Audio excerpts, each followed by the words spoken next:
to Basic Control, baby. Today we're gonna get in your minds. We're gonna get in real deep. Welcome to Basic Control, the show where we effectively break down various forms of media into relatable context, basically giving control back to the viewers. My name is Aaron Ray, aka The Boss Ray, on social media. Feel free to follow me on Twitter, Instagram, and ArtStation. As for my co-host, Adrian, where can people find you? At 80K lives all over the internet and shooting in Super 35. Follow us on Facebook at PG Attack. Subscribe to us on YouTube at PG Attack. Download stream on Audio Mac and SoundCloud, or email us at pgattack@gmail.com. Any questions, comments, hypotheticals, or advice you would like to see addressed on the show. First, we'll get into our icebreakers, our coverage and opinions on current events, moving then into our main topic today being motivation ting, and spilling out into the hypothetical section where we let loose, crack open our creative sides, and dig into the rabbit hole. Did you just motivation ting? Did you just... A motivation ting. Almost D-Day, as somebody said. First thing I want to say, we're going to start with the good. Definitely, I recommend people check out The Punisher. For a long time, Marvel, their Netflix shows, they're pretty good. The first one, Daredevil, that's probably a highly rated show in my opinion. Pretty dope show. Everything you really want from Daredevil that you really didn't get in any other incarnation. And then, it spun out into Jessica Jones and all these other things. And then, circled back around to season 2 of Daredevil because Daredevil was so good. But season 2 was kind of whatever. They started to repeat themselves. They keep trying to use the hand so much. And I'm like, the hand is whack. The hand is the wackest villain in the whole Marvel Netflix thing. Please kill it with fire. Kill it fast. It wasn't the best thing to do to make them the villain of Defenders. I mean, I enjoyed Jessica Jones and parts of Iron Fist. Not really as a whole, it didn't really work. But Luke Cage was dope. But they still got a little goofy.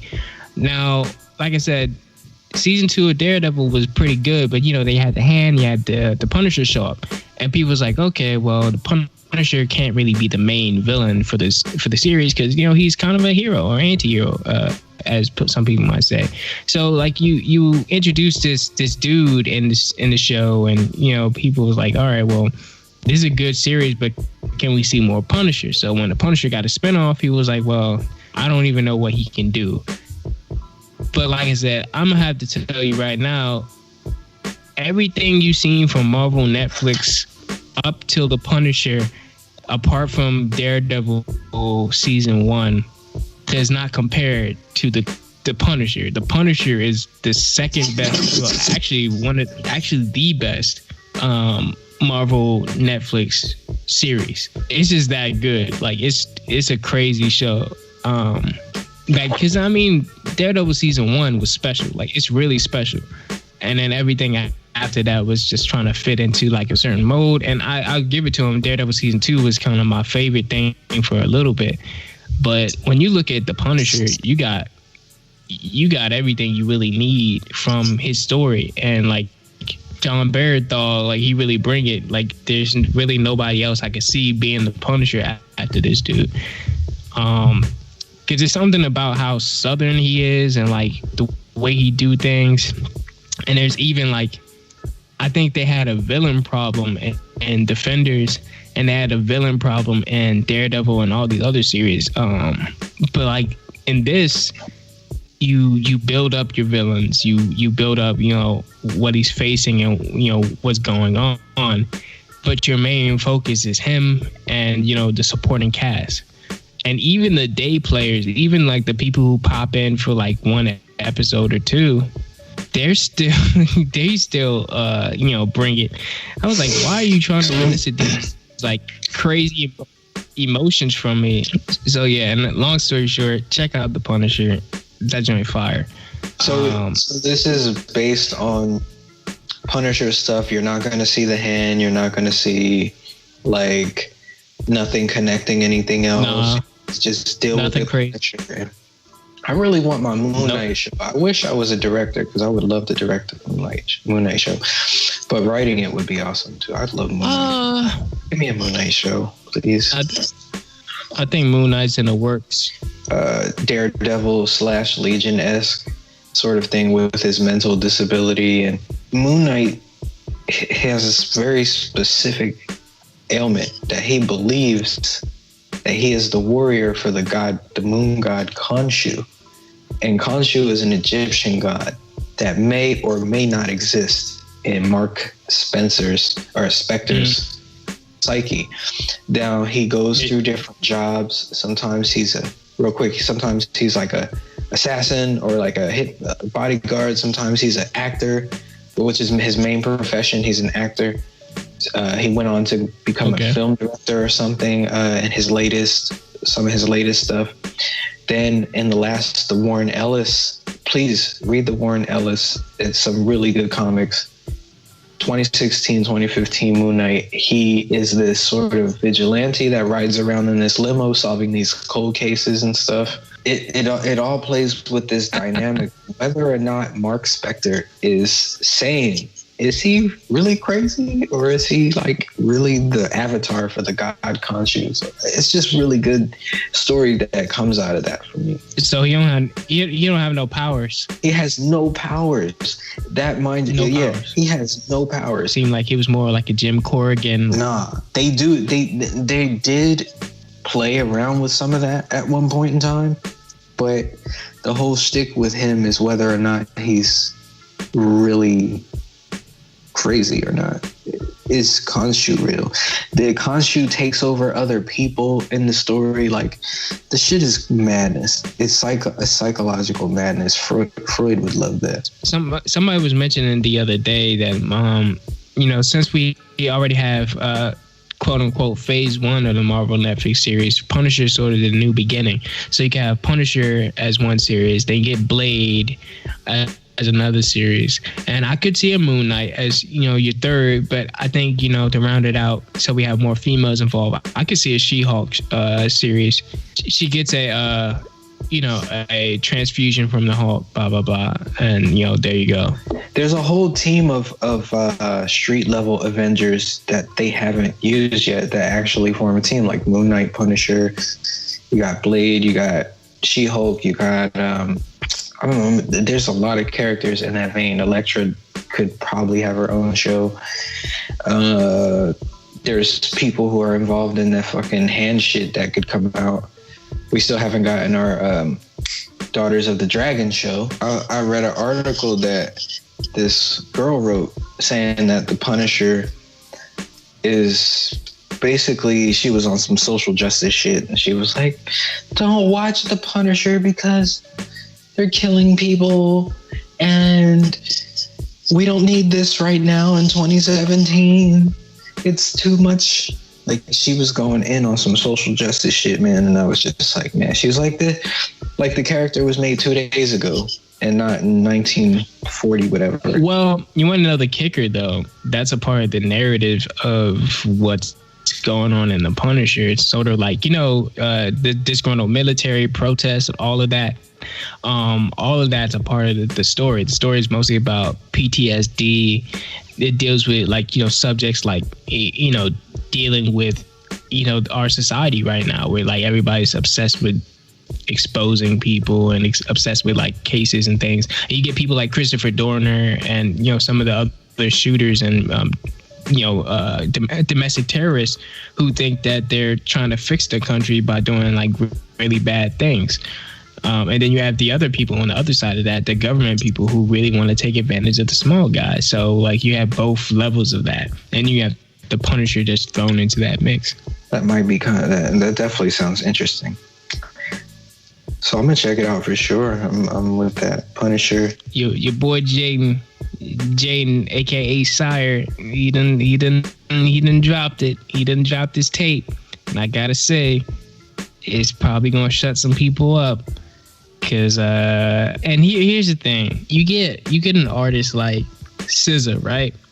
And SZA, she sort of like champions this whole I'm kind of in the mainstream. I got one foot in the mainstream, one foot in the independent, and people champion SZA. People champion like sort of that vibe, that that soul vibe, and also inhabiting that same space as someone like Solange, and then you get Willow, and then by extension now you got Jaden, who's like he starts this tape off with like 4 tracks like BLUE, Blue, and you like, all right, this feels like in that vein of SZA, in that vein of Frank Ocean, Solange, where he will be champion for sort of the messages that he's putting across, especially when it relates to ideas of self, reincarnation, and understanding of why we're here, what am I gonna do while I'm here, and what does that mean to me? Like, what does my life mean to me? And so like he really took a look at himself like very early on, just in the intro, and sort of set the stage for sort of the tone of where he was gonna come from. And I'm glad he started a tape like this instead of like with like a single or something like that. It sort of shows that like he wanted, before he delves into sort of the I guess you would call the radio friendly hits, you can still see that like he's still in that beast mode, fast lane vibe that he was when he first started out, and he can still kick it, very hip hop, and also in a soul vibe. Yeah, that entire tape is kind of a marker of what we've called the post because the internet album. What are you gonna do with an album that makes people have to consume it differently, that have to think about it differently? It's not the standard format, but still follows the standard format, or follows pieces of the standard format. Now, I listened to this tape.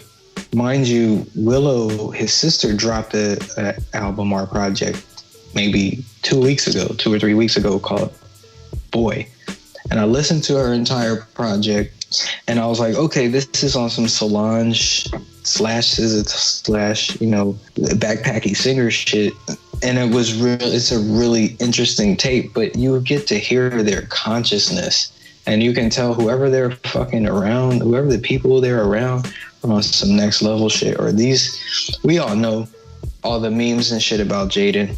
That breadth of self-awareness is so apparent on this project. Like I totally appreciate how he can try to be honest with where he really is. Like, he's not talking about killing people like Tyler or somebody else would talk about killing people. He's more talking about the things that he's actually doing, and like, starting, a company for biodegradable water, going and helping to build colonies overseas and doing all of that. And he can mix all of that up where you don't even realize he's letting you know where he's at in life right now, and how he really feels. But he's also fighting against, like, the superficial things in his own life, the fame and all that, and being Will Smith's son, being labeled, and Jaden this, Jaden that. And now he gets to try to show you, SYRE, like he's carving out an identity for himself that's outside of Jaden Smith. Because Jaden Smith, the name is an idea. He's transcended being a person, so he has to come up with an entirely different identity in order to say what he has to say. Because Jaden Smith already carries so much weight. Just but when you say Jaden Smith, what do you think about? You know what I'm saying? He understands that. He understands where he lands, and he knows that people are going to see him a certain way. So he has to come at him from a different, almost outside of himself. From the intro, B, and going down that sequence that spells blue, and throughout the record, there's a through line of this narrative, this character, or this, mask, if we want to get Freudian about it, but a character nonetheless. This person, this pastiche of Jaden Smith, trying to be in this relationship with this angel, or this metaphysical version of this ideal, and trying to wrestle with his feelings for her, and also balancing himself in this whole thing. So I was more so asking about that mask. What do you think about that person on this journey in this record? Because there's a lot that happens. Like, it's dense, and there's a lot that happens from B to rapper. I think. Yeah. A lot happens. It's a full story. A lot happens. I mean, it shows the creative constraints that he's under, for real. When you look at it, you see somebody like Jaden, like, going from being something like in Blue, where that's pure original Jaden, where like you've seen his early stuff, and then you get down to the end, you get the rapper, and then, you know, rapper is more very, you know, 21 Savage, what everybody really wants to hear. And then it's sort of like kind of what Kendrick did with Humble. You sort of embody that, you know, that idea, all right, this is what y'all really want, this is what y'all like, right? You know, you like when I talk about how much money I have and what I can really do if I really wanted to be that guy. But, you know, right then and there, like, you know, he corrects it, because, you know, it's a whole journey from being I'm Jaden to having to become SYRE, to having to become a dude that is beyond the label that you're trying to put on him. Because you taking a man's name and you turn it into like almost shackles. Like his name keeps him from a lot of stuff, but it also opens up opportunities. So you see little hints of like him and pushing back against his parents, even in several different tracks on here. You know, trying to feel like, all right, like, sorry, mom, like I really had to like come outside myself on these people real quick. There's a quote from Jada Pinkett that like I always come back to as I listen to this. She was talking about how her children and Will, she don't care what Willow do. She don't care what Jaden do. She don't even care what Will do, as long as they can look at themselves in the mirror and say, I can live with that, and I know who I am. And so on this, if I keep his mother's words in my mouth or in my mind as I'm listening to it, I'm thinking, I can see how he's still operating under that, you know, that thought where like I have to be able to, no matter what I say on this record, I have to look at myself and know who I am.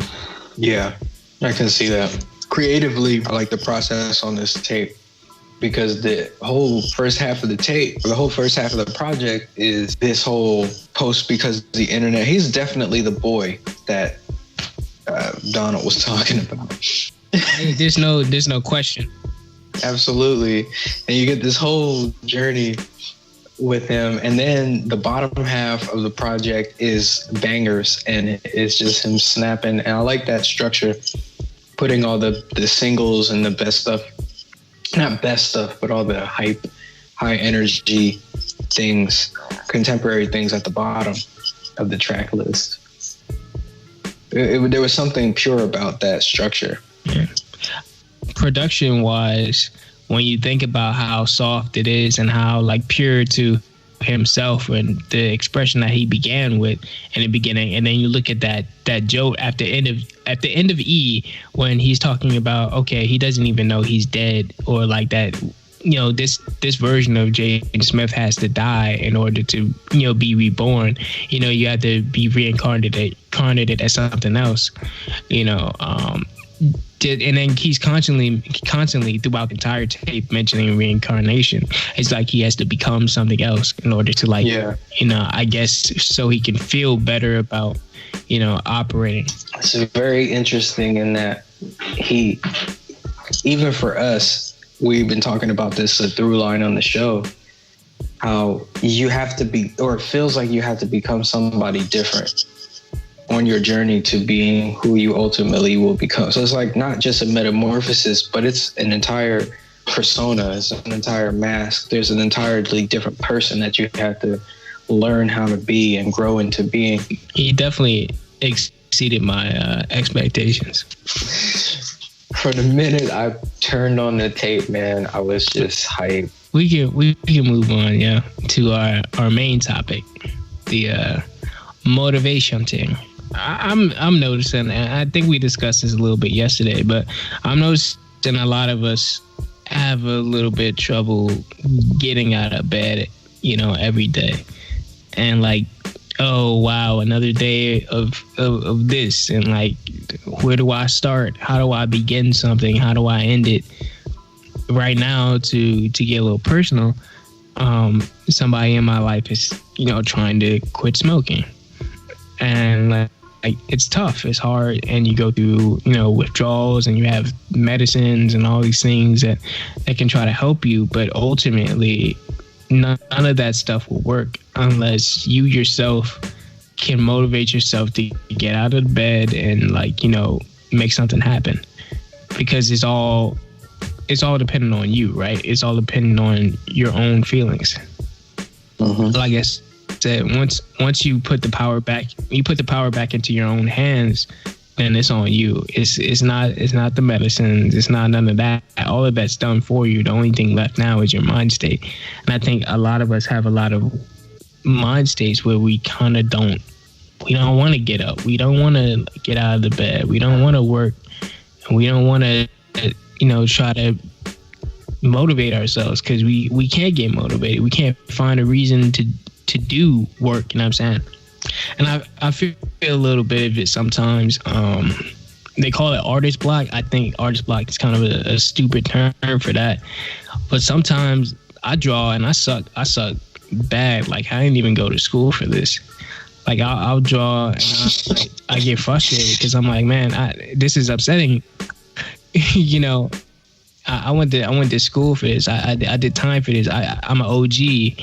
I'm actually technically at this point a double OG, based on like the time I put into it.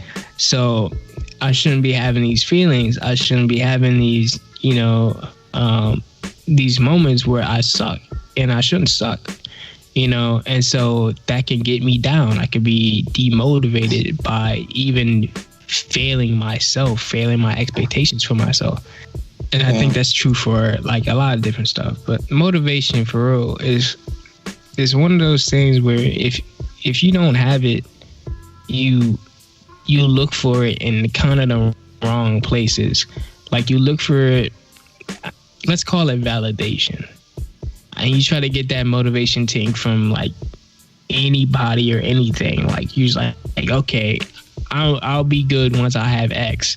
I'll be good once I have, this house. I'll be good once I get this car. I'll be motivated to do this once I have this book. Once I get this ice cream tomorrow. Once this girl starts to like me, I'll get the girl that I've been like looking at the office or something. Like, once we're in a relationship, then I'll be good. Then I'll be motivated to operate. But like, you putting all of that on some external situations when you should be looking internal. You should be asking yourself internally, why do I need something external to validate my internal feelings? And why do I struggle to get motivated to operate? Like, why do I feel like I'm useless or I can't work? You know what I'm saying? And you can't hold on to that. You really have to find a way to get motivated that isn't beholden to external stimuli, should I say. My horoscope didn't say that it was safe for me to help this old lady today. You got to stop using external things to be your barometer for if things are okay, or if you should do something. Most of our interaction is based on the external world. So how do you suppose you would get over something like that if everything we aim for is external? Everything that we shot for is external. Everything that we work for is external. What is a motivation? A motivation is sort of your destination towards a desire. It's like, okay, I have a desire. I want to, get the ball rolling so I can achieve that desire. These are goals. These are desires. These are, achievements that you wish to have in your life. You want to be ordained with jewels. You want to have that girl. You want to get that promotion, blah, blah, blah, whatever you want. You just have to get, quote unquote, motivated to get it. And I think to have your motivation be beholden on something that isn't on you, like you're really dependent on something else to get you motivated, that's when you gotta, let me put it to you in sort of a way that makes it more clear. Recently, rapper Lil Peep just died. And people say, all right, like, just to break it down, you know, it was from, you know, what people may consider drug abuse or Xans and all that. And it wasn't this, and the details of the case are kind of, you know, sketchy. So people are saying that his girlfriend, you know, spiked his drugs and all that. And that's fine and all. But it's the fact that, you know, it's the fallout. You see artists like, you know, Lil Uzi and some other artists making these pledges not to, you know, indulge anymore, not to use lean or Xans or anything, and just get sober. And when you have artists like Kid Cudi thinking that he had to smoke to get inspired and think he had to rely on that substance to get inspired, and you realize that sometimes those things aren't even like your motivation for real. It's always been you, but it's like, you know, it's a thing. These are enhancements. That's what they are, or stimulants. You know, Miles Davis or something like that. I can only get it when I'm high. The truth is, most of the time, it's not even gonna be something so simple or easy to figure out like a drug. Like, what really motivates you isn't even the drug itself. And that's sort of like the bigger, the larger, more encompassing metaphor for all of this, is that you're using this outside thing to make you think that that's what your motivation comes from. Like, this is what helps me do this. Like, only if I have breakfast in the morning can I like, I don't know, complete an obstacle course. And if I don't have that breakfast, I don't get motivated to do it. You get motivated from accomplishing that thing. It's like, okay, wow, I got through breakfast, so that means I can accomplish something else. Some sort of a feedback loop where right. You call and response, like a dog. Like, oh, Sparky did his little flip, so you give him a treat, and then now he's gonna be motivated to do the next flip. Except if people think that, well, I don't have any hardcore, you know, validations in my life. But the truth is, sometimes it's not even what you think. It's something so subtle. It's a person or a thing in your life that if that's moved around, if that's shifted, if these elements are shifted, then you operate differently. I know some people think like, okay, well, if I don't have, you know, sex in the morning or something like that, then my whole day is going to be this, that, and the third. The Buzz, like Wolf of Wall Street, where he's like, oh, you gotta jerk off. He's like, do you jerk off? Do you masturbate? So you gotta rub one out at least 3 times a day. And I was like, yeah. I do. I recognize these things in my life that I use as sort of those motivational validators. It's weird when you can recognize what you're doing. Now that we know what it is, that our failings or where we feel like we're lacking, we aren't trying to fix, like you don't realize that you become responsible for fixing it now that you have identified the problem. And people get stuck on that identification part of it, and they just keep identifying problems in their lives and identifying it and outlining it and this, that, and the third. I don't have this. I need this. I don't have this. Where are these people? Where is that? Where is this in my life? And the truth is, most of the time, you're not going to see that. You're not going to have nothing validate that. You're just going to look at that and just like, okay, well, now that you know what the problem is, why aren't you doing anything about it? And I guess that's sort of like what I want to figure out. It's like, why can't we identify the problem easier than we can find, you know, solutions for it, especially within our friends and our families, who we can identify so many things, and they can identify things, and we can't really help them figure out what's keeping them from being motivated to, you know, fix this or move past this. there's a book, The Secret, and I hate to quote The Secret, but the lady, she went on Steve Harvey, and she said something like, you can't keep working hard to stay in the same place, you know. And you know, because she was working really, really, really hard, but she had to realize she was only working hard to keep her same lifestyle. She was working hard to stay in the same comfort that she was familiar with. She wanted to stay in the familiar, and the familiar, the stuff that she had around her was in a place in her, you know, emotionally, a place where she felt comfortable, and she didn't want to leave that. She just wanted the way to sustain that. And once she identified that, she knew she had to change or get out of that and find something that is way more comfortable than the place that she was at, because she had deluded herself into thinking that her routine was fine, that everything was cool, but she was always in this uncomfortable place. So she tried to move on to something different. And then she was like, oh, okay, wow, I found out what my problem is. And now I'm finally doing something about it. I'm not just trying to, you know, clean it up or brush it under the rug so I can continue to live in the same way, which is adding to the problem. Wow.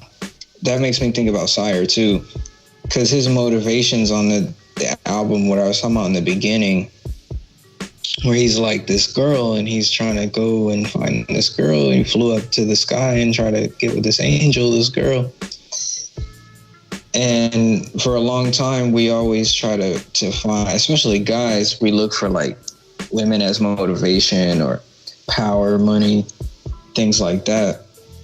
It just makes me think about how misguided an attempt could be at motivating yourself or finding out what your true, what's the thing that gets you out of bed, you know? What is that thing that's internal that's going to make you do that? Is it self-worth? Is it something else? I feel like people throw around a lot of like ideals, like a lot of words that carry a lot of romantic ideals carried upon them, like it's already imprinted. And what I mean, for the audience, what I mean by romantic ideals, I mean things that people say that don't necessarily mean anything. Like, probably upset you, but the word, you know, find love or love heals all and all of that, that's just a cool phrase. That's a cool thing to say that people are going to search for and not know how to define in their hearts. Or, you know, that's also hyperbole. But, you know, it's one of those things where people cannot define an ideal arbitrarily. Like, I can't just say, oh yeah, all you need to do is find love, and then people try to find that, and their idea of it or their romantic ideal of that isn't necessarily something that's going to help them or something that they really need. You just gave them an ideal to strive for that is beyond their understanding of what they really needed in that moment. And to add what you said, a lot of guys, we always look for something that's going to fit into a certain box. And most relationships get frustrated when most relationships get frustrated when you try to, you know, find somebody who fits in this area that you need. There's more attached to it. It's not as simple as just saying, oh, find love. Well, it's a whole other human being whose life you have to, you know, try to consider and be a part of in whatever they need. It's not as simple as just saying, like, okay, just love this person. But then there's this and this and this. These are ideals. These are words that we give a lot of weight to it in our society, but it's not practical. And it's okay to believe in these things, but you just have to know there's a limit to how much emphasis you could put on, you know, an idea. Or an ideal. I mean, I agree. I totally agree with everything you're saying. It's just, there's a lot of that comes into play when we talk about why we do things. Is it your children? A lot of people like to go, well, I want my kids to have better than we had or more than we had. And that motivates them to just buy their kids a bunch of shit that they don't need. So it's kind of interesting to figure out those. I mean, identifying with those ideals. Something else that I've been thinking about is it goes into hand in hand with what we're talking about. But I mean, it sort of relates to something that I've been writing recently. It's sort of like when you think about legacies, right? You think about these rich, affluent, say like a tobacco owner or something. Like he has a huge tobacco profits or steel or whatever the primal industries were. And they have money from that, and people started out that. Dude scraped up from the bottom. Whatever, however he got it. He scraped up from the bottom, and he started something that's basically amounts to a creed. And that creed is the family creed. That's the crest. That's the motto that's supposed to mold the person who comes next, the grandchild and great grandchild, and the sons and the daughters into a version of that person who can carry on the flag. When you see people in military or, there's like, okay, I'm going to teach my son to hunt. I'm going to teach my son this, and I'm going to teach them what amounts to a creed of my beliefs so they may become me and continue to carry on these things that translates into a legacy that we can carry on. And when you do that, and like I've been thinking about legacies a lot this week. But when you do that, you really realize that there's a lot of things that come attached to that legacy that don't necessarily fit with the individual person who's next. Point being that if that legacy is something toxic, like something like racist beliefs or certain religions and certain things that you push on to the next generation that don't necessarily gel with the world they live in, there might be some pushback. They might be like, okay, I have to get these things. I have to be this. I have to have, my wife, and I have to, get the baby before this. And I have, the whole process is already laid out for you as a template, and they expect you to fill in all those boxes because everybody before you has filled those boxes. And you have your creed, you have your family, behind you wanting you to fill out these roles that you're quote unquote destined to fill. But for some of these people, mostly Jaden, he doesn't fit into any of these boxes. He can't be what his father is. He's not trying to be anything, and he's fighting against that. So when you look at someone like Jaden, as a perfect example for someone who's doesn't fit into the legacy or the expectation of that. And so that can get you demotivated to really, really quick. Especially when you have very outlined, super outlined expectations for someone, and in a legacy. Like you have to be able to run the company, you have to be able to hunt, and all these other things that come attached to certain legacies. That's fair. Now your legacy is tied into your motivation. We get into things now like biological imperative. Like a man or woman's biological imperative to even create the next generation or go to work, as we call it in the modern era. It's interesting. Yeah. Especially when you consider that, why aren't you married? And then why aren't you, why are you single? Why are you, these societal things that don't necessarily add up to happiness, but you just do. People have kids to save a marriage because they feel like kids are the things and that they seen can fill these things out. And people get so upset. Oh my gosh, I can't have kids. I can't do that. And third, and then some people adopt and realize, wow, it's really hard having kids. And, I don't know why I wanted this. It's a lot of stuff that we think we want that we don't want, and that's a big problem with getting demotivated about things, especially once you succeed, once you cross that the event horizon of getting that goal. Then you look over, okay, God, I'm burning in the black hole of my desires. I've reached the end of that. I've reached the event horizon. I'm dying over here. I don't know how to fix people. I'm not a real big, you gotta fix this, gotta fix that type of dude. However, I will say that, like, if you really want to figure out why you're sad and why things aren't working, and why, you know, a lot of us are in this headspace where we feel like we aren't good enough or things aren't working, is because what you want is not gelling where you're at, your current predicament or your current skill level or blah blah blah blah blah. And then 2, you have to question where these desires are coming from. Are they coming from a health concern? Are they coming from, you know, et cetera, et cetera? Like, where is the root of your issue? Self-awareness. I mean, we say that a lot. We say self-awareness almost every show. You would really have. I guess that's like the underlying component of every aspect of the show is being self-aware. Understanding. Why do you do things? Why do you buy things? In this through line, I want to get to a place where we can identify and self-identify and say, you know what? I don't need to rely on a echo chamber of people and thoughts that are just like me. I want to go and explore something on my own. I want to motivate myself and not be motivated by external external factors. So getting to that, I think, really is, especially our listeners, you know, feeling the same way. If you feel the same way, just let us comment and reach that space where you feel obligated to share what doesn't motivate you or what does motivate you, because we're all different.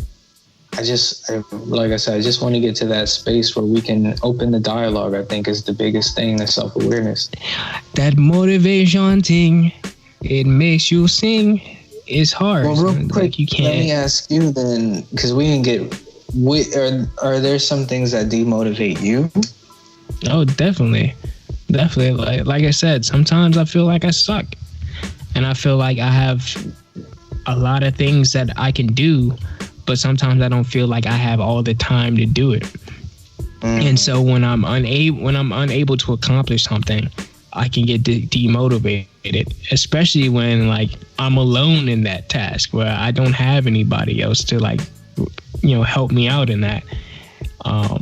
I just feel like those are the kind of the things that can get me low. But for real, kind of what motivates me is like, well, I don't know if this helps anybody, but like for me, I feel like I'm a special case. But I'll tell you anyway.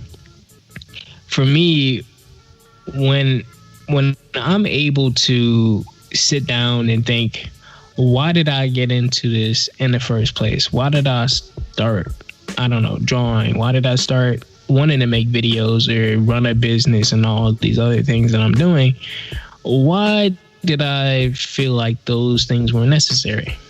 And we get back into some of our early talks, and I really had to take a look at myself in the mirror and realize I'm trying to be what the younger person that I was wanted to have, wanted to be, wanted to see. I'm trying to fulfill the dream of someone who is far gone in time, someone who the world will never see again. I'm living my own legacy in order to become that, to fulfill that sort of, I guess you can call it a prophecy, of what that person needed at the time and what they wanted to see. There's so many things that I want to do that is just based on the things that I wanted to see at the time and the things that I wanted to experience. And I, for the most part, I've become that person. I become the person who has the power to, you know, make that younger person's dream come true and make all these things happen. So whenever I fail myself, I feel like I'm failing not the current me, but I feel like I'm failing the younger me who really had those aspirations that I don't necessarily see as my current self. So if I ever forget in my current time, in this time and space, I can look back and say, the younger me wanted something more from this, and you really are letting that person down. And I know sometimes letting people down is a dumb external way to think. But when you talk about yourself and what you really want, and understanding that that person at the time did not have the power and the ability to be where you are now. When I look at that, and then I look at myself and I say, all right, it's up to me to accomplish that. And that's what, that's what gets me motivated. That's fair. And dig that. All right, everybody, you ain't got to go home, but you got to get the fuck out of here. That was Basic Control, the show where we effectively break down various forms of media into relatable context, basically giving the control back to the viewers. My name is Aaron Ray, aka The Boss Rating on social media. Feel free to follow me on Twitter, Instagram, and ArtStation. That's from my co-host. Where can the people find you, Adrian? They can find me at 80K Lives, somewhere doing things that I probably shouldn't be doing. Follow us on Facebook at Poppy Guys Attack. Subscribe to us on YouTube at PG Attack, or email us at pgattack@gmail.com. Any questions, comments, hypotheticals, or first you'd like to see addressed on the show.